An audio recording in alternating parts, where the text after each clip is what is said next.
Hi, I'm Dr. Dave Jando. Welcome back to the Operation Freedom platform and our Insider Insight show.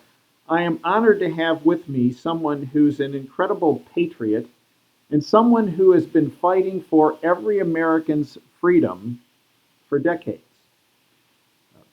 whether it would be in the military or with his recent actions, authoring a book, a phenomenal book, Liberty versus Tyranny. I'm honored to have with me Colonel Andy O'Meara. A little background on Colonel O'Meara. Colonel O'Meara served as a cavalryman, an infantryman, and a tankerman in troop units in Europe, Vietnam, and the United States. In addition, he was decorated 5 times for valor during his service in Vietnam. Colonel O'Meara studied in Europe, earning certification as a Western European area expert. He graduated from the Army War College, earning 2 graduate degrees over the course of his career. He served in the War Plans Division of the Operations Directorate in the Pentagon and as a speechwriter in the Office of the Army Chief of Staff. And as I mentioned, he is also an author of a phenomenal book, and I encourage you to get it, Liberty versus Tyranny. It's my honor to welcome Colonel Andy O'Meara. Colonel O'Meara, welcome to the Operation Freedom platform. Thank you, sir. So, Colonel O'Meara, first of all, where can folks find your book and purchase it? What's the easiest route for them to do so? It is available on Amazon Books, and it's also available on Barnes & Noble. And I noticed that a friend of both yours and mine wrote the foreword to your book, Lieutenant General Tom McInerney. And I just want to read a portion of what he wrote in the foreword of your book. The book Liberty versus Tyranny is an important resource for Americans resisting communist revolutionaries.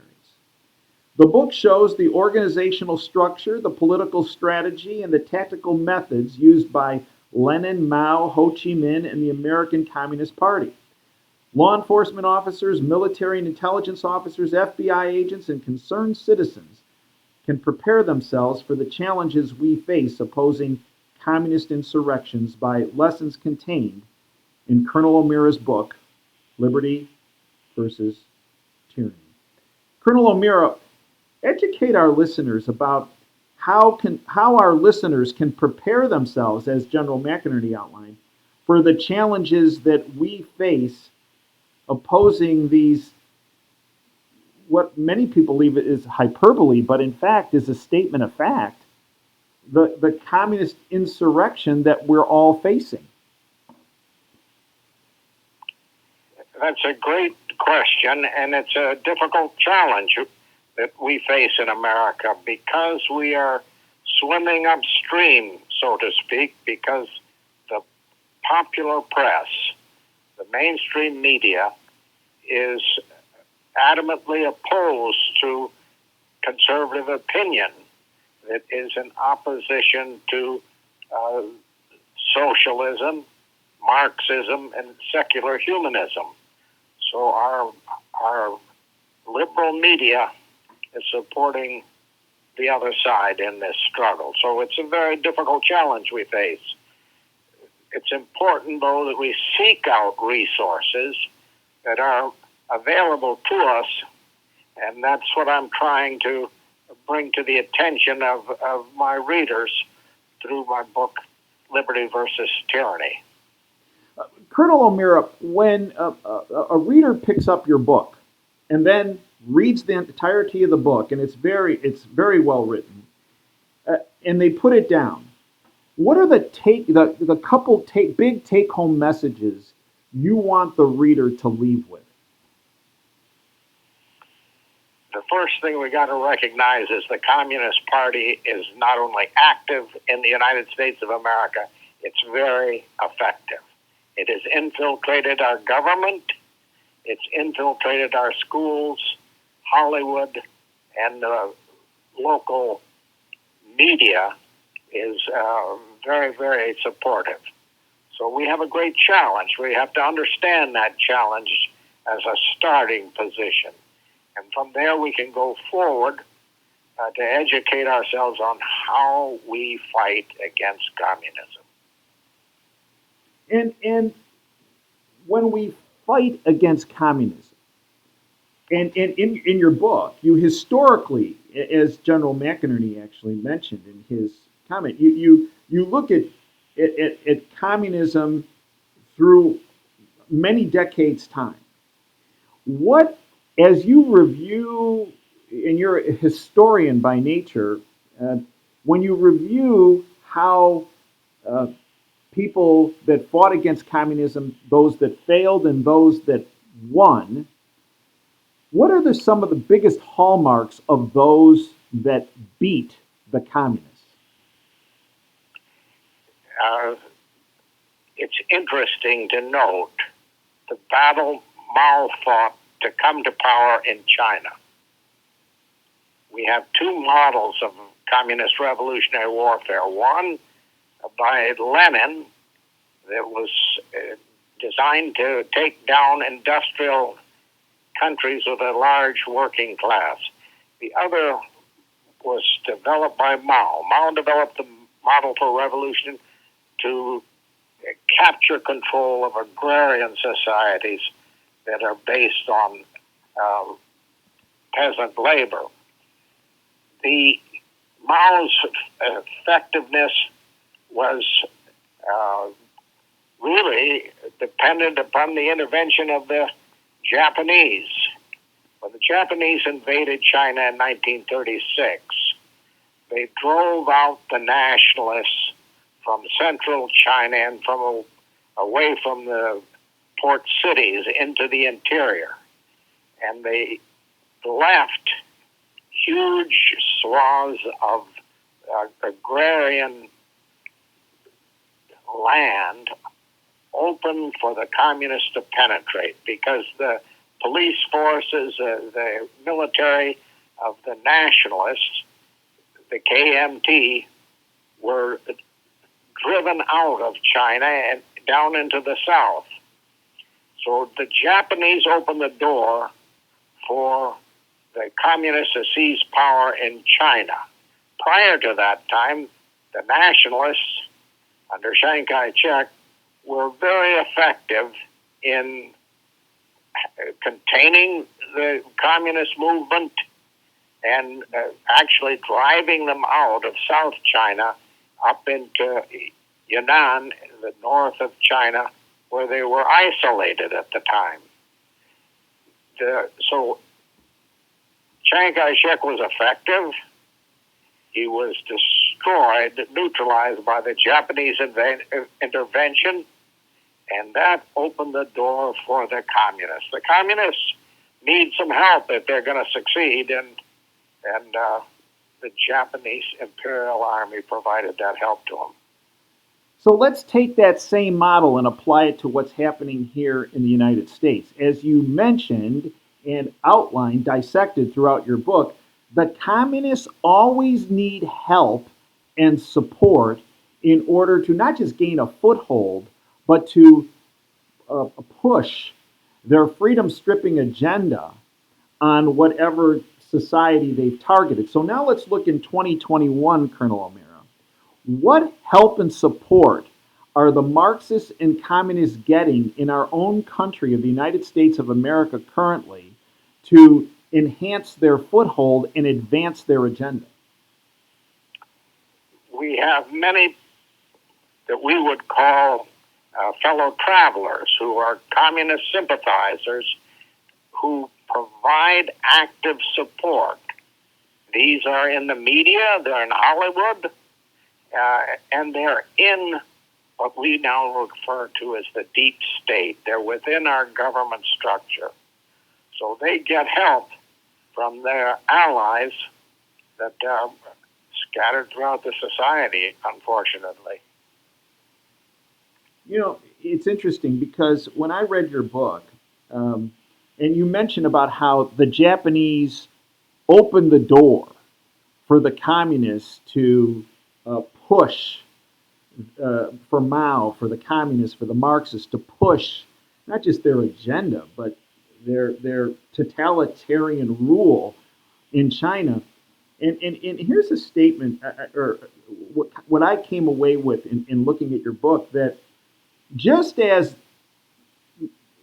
there were failures within China to, if you will, suppress this communist movement, there, there were catastrophic failures that in our own country caused by our own government, with, by the way, that had people with R's after their name and D's after their name. This is not just like a D thing. Yeah, they're a big problem, but there's a whole lot of R's that have caused catastrophic damage over the past 6 decades and since President Kennedy was assassinated, and that the damage they've done to our international role, these politicians with R's and D's after their names, has actually led to socialism and communism being able to be advanced. Is that a wrong assessment of what I took away from reading and looking through your book?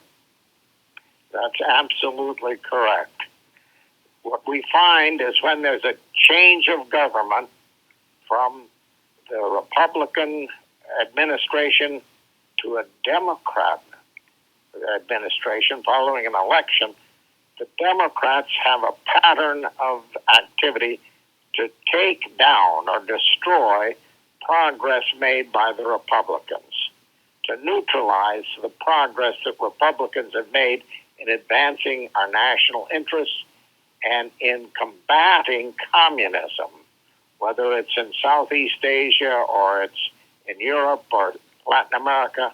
The Democrats have actively assisted communist movements, and they have worked to destroy any efforts of support that the United States has provided for nationalist movements and anti-communists. Colonel O'Meara, when I look at what happened last summer, the summer of 2020, our cities, large, medium, and small, were firebombed, looted, rampant murder occurred. And while all that was going on, and one of the organizations that was involved in that, were two of them, were Antifa and Black Lives Matter. And the founders of Black Lives Matter have, such as Patrice Cullors, now this is name calling, it's just her saying it. She admitted that they're a Marxist organization that were beyond activists, right? And when we looked at what happened last summer, we saw people with a D after their name say this isn't a problem. The people who are concerned about this happening are a problem. But Colonel O'Meara, the other problem that many of us had were a huge number of people that had R's after their name just sat back and twiddled their thumbs and allowed this attack on the police, defunding of the police, and then they wonder why there's more murders in our country this past year. This rampage that occurred of looting and firebombing businesses, homes, communities. So, Colonel O'Meara, why were so many people that had R's after their name, if they're so into law and justice and freedom and civility, why did they allow this to occur? I think it's partially ignorance, and it's also a lack of understanding of how to bring their influence to bear in a positive way across the society. What we see in these communist revolutionary movements, Antifa and Black Lives Matter, is they only attack one community at a time. They concentrate their force and descend upon Minneapolis. They descend upon Kenosha in Wisconsin. They destroy the middle class in that community, and then they move there and concentrate their forces elsewhere, in Washington, D.C., for example. So these people aren't strong enough to take control of the entire society. They are strong enough to burn down one community one at a time. They were defeated during the Vietnam War when there was an uprising in the United States of the anti-war movement. They were defeated by the local police, the sheriffs, the National Guard in the United States. And that taught them a lesson. And the lesson they learned is they've got to disarm the police in order to take control of the country. And they have to disarm the population. So we see that effort going on all the time. They're trying to destroy the police forces who were very effective in containing the anti-war movement during the Vietnam War.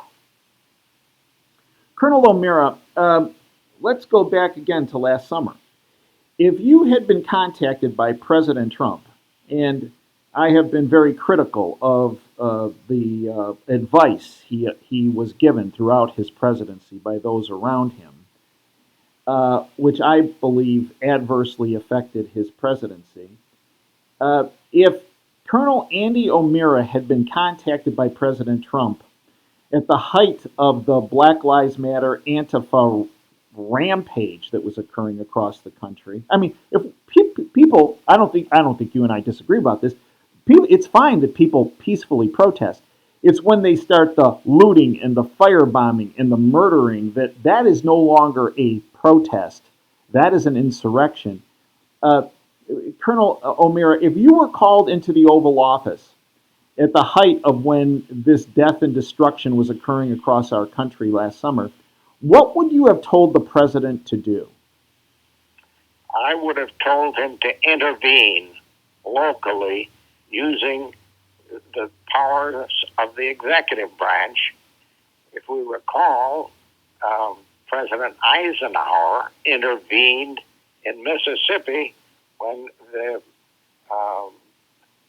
minorities were prevented from entering schools and universities in Mississippi by the governor. President Eisenhower sent in an airborne division that took control of the community. We have to be prepared to do that. We've got to be prepared to take down these Marxist organizations when they descend upon one community to destroy the middle class and the police in the local community. Yeah, but he obviously did not do that. He did not. He was intimidated by the Pentagon, the chief of staff of the Pentagon, who turns out to be an Obama appointee and very far left. And one of the things that the president should have done is he should have cleaned house and gotten rid of these Obama clones that have infiltrated the Department of Defense and our armed forces. General Miley today is currently the chairman of the Joint Chiefs of Staff, and that man is a Marxist. If we listen to his testimony on Capitol Hill, he admitted his support for Black Lives Matter and the critical race theory that is so destructive and is being used today to brainwash soldiers into actively supporting the revolutionary movement. So, Colonel O'Meara, when you look at the societies that ultimately fell into communism, whether it's the China model or whether it's the Russia model, what was the common denominator that led to their fall? And do you see that common denominator now present in our own country in 2021 in the United States of America? The common denominator is enslaved populations being mobilized to destroy tyranny. The Russian Revolution, the Bolsheviks, and the Chinese Communist movement both were modeled upon the French Revolution that took down the French monarchy, the regime of Louis XVI. These people are mobilizing against perceived tyranny. Now, in the United States, we don't have a dictatorship. Where is the tyranny that they are resisting? They are trying to paint the picture that this is a corrupt society, that we are ruled by tyrants, and that there is no freedom, and that blacks are oppressed by a unjust social system. This is the nonsense. It's a false image of what exists. So for the communists to be successful, they need to have an enemy that they can mobilize society against. If that enemy doesn't exist, then they're going to use critical theory to paint the picture that the existing administration is tyrannical and must be destroyed. Colonel O'Mara, when you look at the landscape, battlefield today, if you will, in our country, where do we go from here? I think what we have to do is we've got to clean house. We've got too many communists embedded in our administration and our armed forces. That's the work of Obama and of Clinton, quite frankly, that use their time in office to undermine our institutions. We have to go and clean house. How do we do that? One way to do it is to reduce the size of the huge government we have administering this country. We don't need a government that is huge and provides many opportunities for communists to infiltrate our Department of Justice, the FBI, the CIA. We need to reduce the size of our administrative structure, which would allow the appointees to winnow out the enemy that exists within the U.S. government. When Lincoln came to power, the first thing he did to fight the Confederacy was to remove every Democrat that was in office in the federal government. They were all fired. Now today that'd be hard to do, but we've got to winnow out the enemy from within. And I think if Trump had been successful in eliminating the enemy within, and you mentioned that, General Mathis was not helping President Trump. The same was true of General Kelly, that he brought in as his chief of staff. These people were Democrats that were undermining the success of his administration. Colonel O'Mara, Donald Trump's a smart guy. And the question many of us have is, I don't know of an administration that had so many bad people around someone who was trying to do good, at least in my lifetime. In other words, he kept surrounding himself with the Mattises, with the Kellys, with the Millies, with and we could list, 100 other people.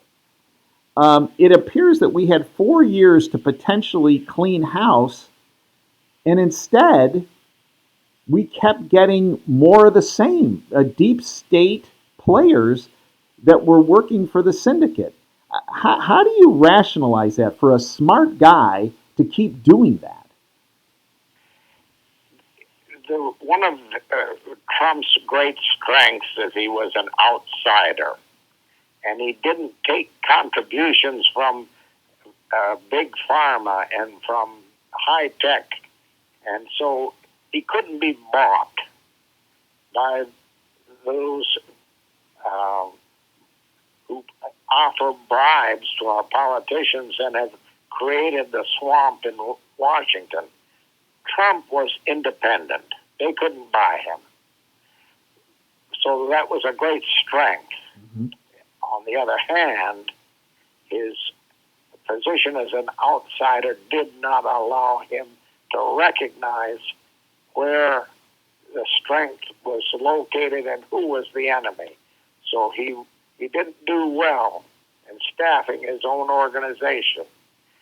And I think that he's learned a lesson there, but it was very costly. And the question many people have is it even possible at this point, with Biden roaming around the West Wing of the White House, with election integrity,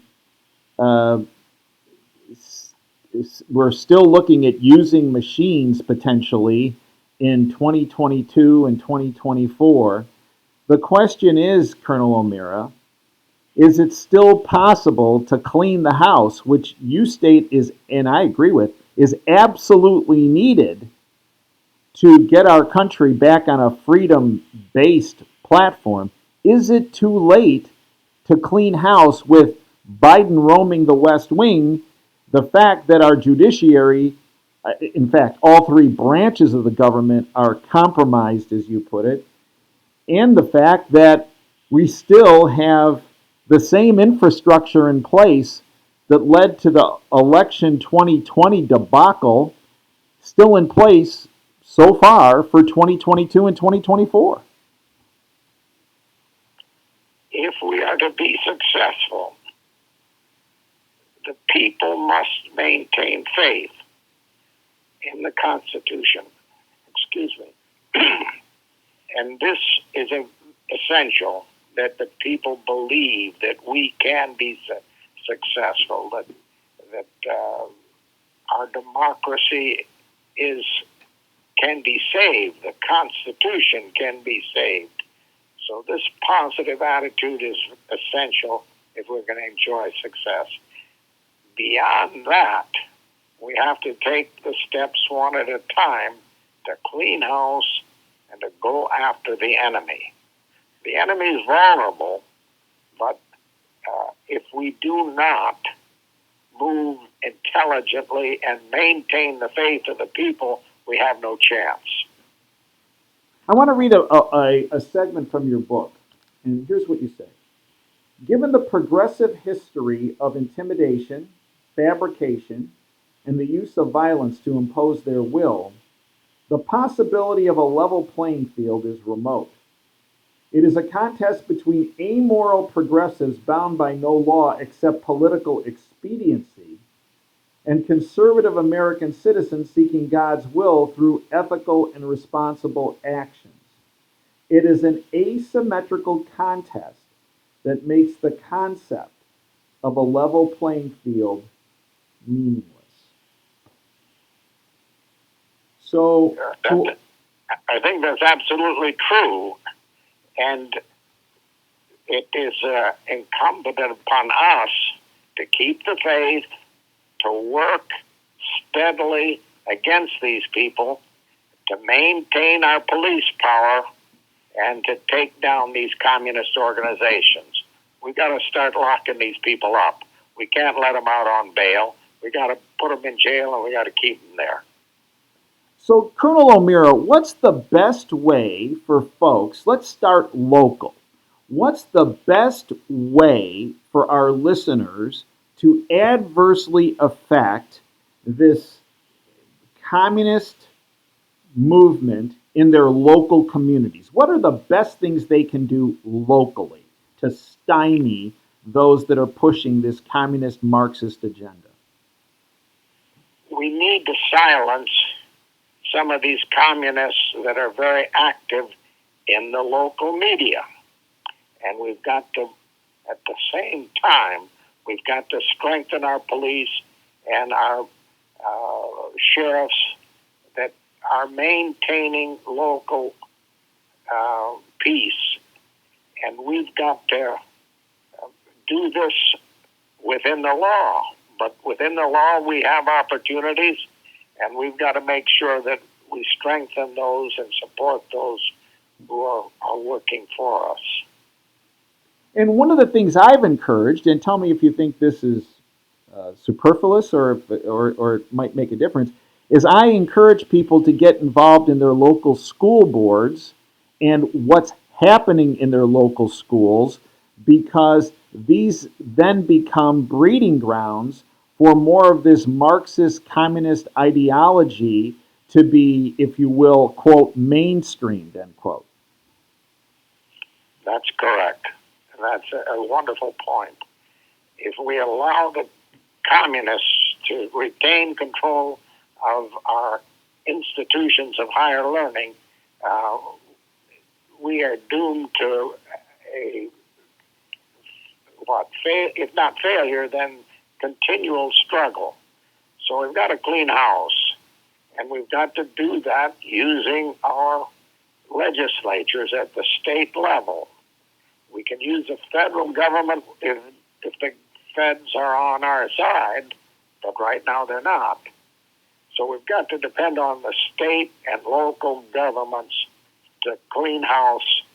And you're right, we need to be involved in our PTA and in the election of local officials, support of the police, so that we retain control of our government at the local and the state level. That's essential.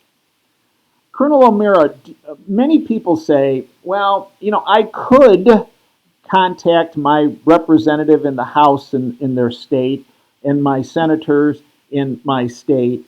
I could contact at the federal level my congressman and my 2 senators, but I don't think it makes a difference. Do you think it makes a difference for people to contact their quote representatives, end quote, which tend to not be so representative, in their House, State Senate, and in the United States Congress, in the House and in the Senate? Do you believe it makes a difference for people to let them know of what the issues are at hand as far as trying to undermine this communist infiltration that's occurring?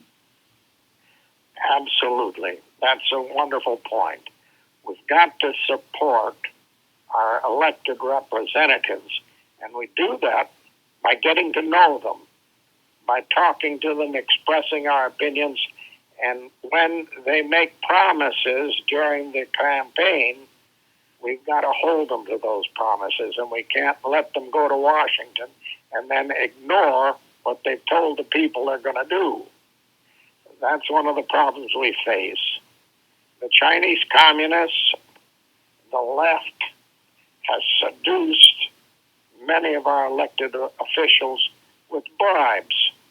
So they're not working for the people. And we've got to insist that they do work for the people, and they carry out their campaign promises, and they deliver in maintaining the intent of the people. We can't have popular sovereignty if our local and state and federal representatives of the people do not listen to the people and don't carry out the mandate that they received during elections. So we've got to make sure that we maintain the sovereignty of the people, and we do that by maintaining control of our elected officials, by holding them to their word, and throwing them out of office if they don't do what they've said they're going to do. Colonel O'Meara, last question. It focuses on your book, Liberty versus Tyranny, which is a phenomenal book. Mandatory reading, I believe. When you read your own book, what's your favorite part of your book? I think the most important part of the book is the chapter that's written about the Enlightenment. Gertrude Himmelfarb wrote a wonderful book entitled The Roads to Modernity, and she describes three enlightenments. The French Enlightenment was instrumental in overthrowing the French monarchy and introducing the rule of terror in France and the dictatorship that followed the revolution. In England and in the United States, we also had enlightenments, but the enlightenments were created by free men who were working to protect their liberty. Both in England and the United States, property owners were instrumental in setting up the Constitution or the parliamentary government we have in England. So Gertrude Himmelfarb opened the door for us to understand that the French Revolution isn't the only way to get to modernity. And if you listen to our historians, if you listen to what they're saying in the university, they're telling our young people, our youth, that the only road to modernity is through the French Revolution that leads to civil war, that leads to dictatorship, and leads to communism. What Himmelfarb has shown us is that we can also go and achieve modernity by using the experience of the English Enlightenment and the American Enlightenment, in which free societies supported governments that were responsible to the people. Educate our listeners yet again, Colonel O'Meara, on where they can purchase your book. It's for sale now at Amazon and at Barnes & Noble. And you're right, we do need to get people to read the book. One recent reviewer said that it should be mandatory reading in every high school. That'd be wonderful, but we got to get the message to the people, and we got to get the message to our youth that democracy is important. Democracy works. It's dependent upon the people. Popular sovereignty, if it's going to be successful. So we got to educate. We got to get involved. We got to believe and take action. And to those folks, Colonel O'Meara, that say, I'm getting the book, I'm reading it, but when I'm done reading it, I want to be able to follow what Colonel O'Meara is, what he's looking at and how he's analyzing things. Do you have a website? Do you have a site that you frequent where you write on issues at hand? I have a page on Facebook, and I have two websites, but unfortunately I've allowed those to be, I don't use them anymore, unfortunately, so I'm going to have to get busy and correct that problem. And on Facebook, do they just put in Colonel Andrew O'Meara, or what's the best way to find you on Facebook? Type in Andy O'Meara, and a couple of names will come up. And you have to find the one that shows the fellow wearing a hat of the National Organization of the Purple Heart and a gentleman with a beard. Now, that's me. So you want to pull that fellow up, and his picture's on the website. Colonel O'Meara, I'd like to thank you for everything you have done, are doing, and will do. You served an illustrious military career, but you didn't stop there. You continued to fight for the liberty and freedom of every American, and you continue that fight 24/7 to this very day. And I thank you for your perseverance, your dedication, and your sacrifice. Thank you, sir. It's been an honor to chat with you this morning. And it has been an honor to discuss with you of the battle at hand. Folks, I'd like to thank you for joining us today. This is Dr. Dave Janda signing off. Until next time, dream big and dare to fail. Thanks for your time.